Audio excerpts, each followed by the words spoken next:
ሬዲና ልዑል ይባላል እና በነበረኝ ሰዓት በገባኝ ሰዓት ሁልጊዜ ያው እያየሁት አብሮኝ የሚያዝናናኝ ጓደኛዬ ነው።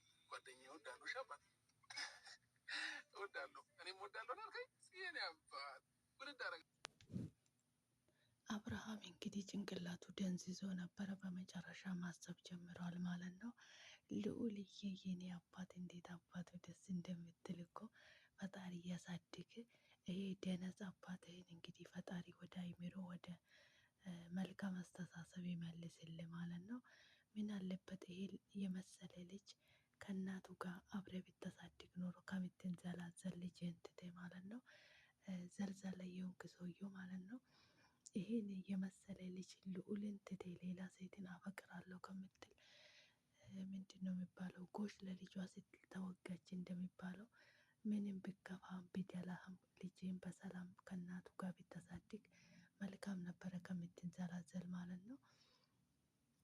እዚህ ጋር መጥተህ ሌላ ታሪክ ከምታወራ አሁን ይህን የመሰለ ልጅ ትቴ እንግዲህ ሌላ ሴት ከምታመላለስብን አርፌ በሰላም በፍቅር ልጅን ብታሳድግ በጣም ትልቅ ሰው ብለህ ነበረ የምንጠራክ ማለት ነው። አሁን ግን አንተ ከምንም አትቆጠርም ነው።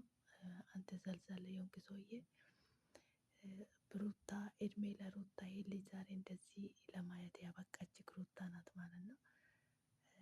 አንተ ዘልዛላ ሰውዬ ሩታዬ ልጅሽን ፈጣሪ ያሳድግልሽ የኔ አባት፣ ፈጣሪ ያሳድግልሽ የኔ እናት። በአንቺ ጥረት፣ በአንቺ ጠንካርነት፣ በአንቺ ጎብዝና ነው ይህ ልጅ ዛሬ ሊያ የቻለው ማለት ነው።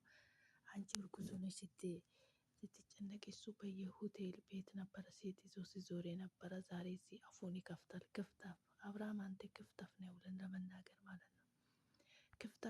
ክፍታፍ ነው እውነት። እና ለማንኛውም ልዑልዬ የኔ አባት ፈጣሪ ያሳድግልሽ ሩታዬ የኔ አባት። ልጅ እኮ ጸጋ ነው። ልጅ እኮ ጸጋ ነው። ቢከፋም ቢደላም ልጅን ከእናቱ ጋር ለመሳደግ ነበረ ማሰብ የነበረ። ከአንተ ደነዝ ነህ አብርሃም። እውነት ለመናገር እኔ ሰውን መሳደብ አልወድም፣ ግን አንተ ሰውን ክፉ ተናግራለህ ማለት ነው። ልዑልዬ የኔ አባት ፈጣሪ ያሳድግ የኔ ልዑል። እንዴት ደስ እንደምትል የኔ አባት የኔ ፍቅር እግዚአብሔር ያሳድግልሽ ሩታ ልጅሽን በሰላም በጤና።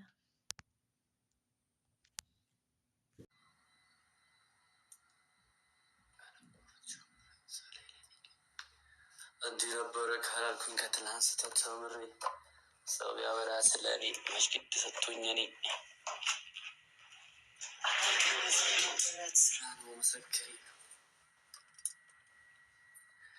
አለ ኢራት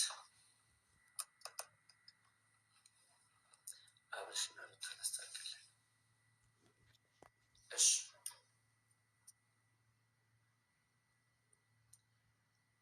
በቻልኩት አቅም እንሞክር ለማስታረቅ። አውዳን እንደሚ አስታርቃችኋለሁ።